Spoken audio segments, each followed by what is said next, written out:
collections today. Some of them are out, some of them aren't. I've read all of them. I am that kind of lucky. The first book is one of my favorite books. I told Virginia that it broke my heart that I read my favorite book of 2013 the last week of 2012, and that's Kate Atkinson's Life After Life. The book begins with Ursula in a Berlin cafe meeting her friend Ava Braun and Ava's boyfriend Adolf. And they come and they sit down at the Berlin cafe, and she pulls out a pistol and she blows his brains out. The next chapter is the English countryside, 1910. Ursula's born. The cord is wrapped around Ursula's neck. Ursula dies. The next chapter is English countryside, 1910. Ursula's born. This time Ursula lives. Ursula gets do-overs in her life, and she's able to manipulate the smallest detail to change the outcome. And don't we all kind of wish that we could do that? It's beautifully written. It's not one of her mysteries. If you're a fan of her mysteries, I don't know if this is your sort of book, but Kate Atkinson's writing is just sort of nothing short of genius, and I loved this book. The next book is also a favorite for 2013 that's not out yet. This one's out, coming out in June. Colin McCann's Transatlantic. Those who know me know that I didn't think anything could be better than Let the Great World Spin, and I was really wrong after I read Transatlantic. This is really his masterpiece. What he does is he tackles 4 generations of women in an Irish family, beginning with Lily, who, after meeting Frederick Douglass in Dublin in 1845, decides to run away to America and start her life all over again.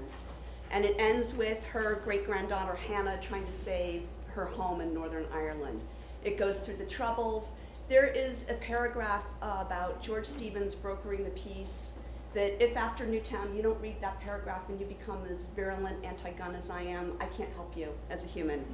One of the most brilliant sentences of the book that really talks about what he was trying to achieve here is this: the tunnels of our lives connect, coming to daylight at the oddest moments, and then plunge us into dark again. We return to the lives of those who have gone before us, a perplexing Mobius strip until we come home eventually to ourselves. I love him. This is for really smart literate groups who also love family sagas. It's eminently readable. Next one is May We Be Forgiven by A.M. Holmes. It is, first of all, it's like the best cover of the year. It begins on Thanksgiving, and it ends on Thanksgiving, spans a year. And it tells the story of Nixon scholar Harold Silver, and who spent a lifetime coveting his brother George's life. George was the big, successful, wonderful TV executive who snaps one night, kills his wife, and now Harold is responsible for raising his 2 adolescent kids, their parents with dementia. This, just when you think the dysfunction can't get any more crazy, it gets crazier. Her writing is genius, it's brilliant, and I thoroughly recommend this one. And if you can do it like around November, Thanksgiving, when your own family's coming, it'll make you feel so normal. It's really great, so I highly recommend that. The next one, Me Before You. I know a lot of groups have already done this. The amazing thing about Me Before You is it doesn't matter who I give it to. I've given it to men, I've given it to women. Nobody has thrown it back in my face saying, are you kidding me? It's universally beloved. In the hands of a lesser writer, this would be Nicholas Sparks, but she writes beautifully and brilliantly. It's the story of Louisa, who loses her job at her local tea shop and needs to find employment. And she is hired by Will Traynor, who is now a quadriplegic, but before he was a quadriplegic, he was a master of the universe. And now he's this caustic, bitter human being trapped in this useless shell of a body. And it's really the story of what we have to teach each other as humans. And it's the happiest, saddest ending you're gonna do all year, I promise. And then the last one, Light in the Ruins. This one's coming out in July. A lot of book groups really love Chris Bojalian for good reason. He tells a really good story, very well written. This is kind of a departure for him.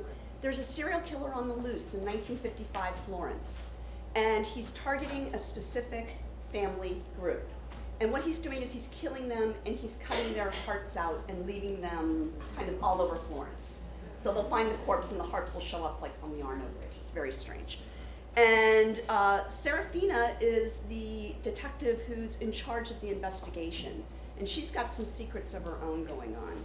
And she has been involved with the family that the serial killer is targeting, but you're not quite sure what the involvement is and how deeply they're involved. It all flashes back to the Nazi occupation. Were they collaborators? Were they not? Are these hate crimes? So really wonderful read, very fast-paced. I know a lot of our staff members have done it and have really loved it. So those are my 5 for you this time around. Thanks.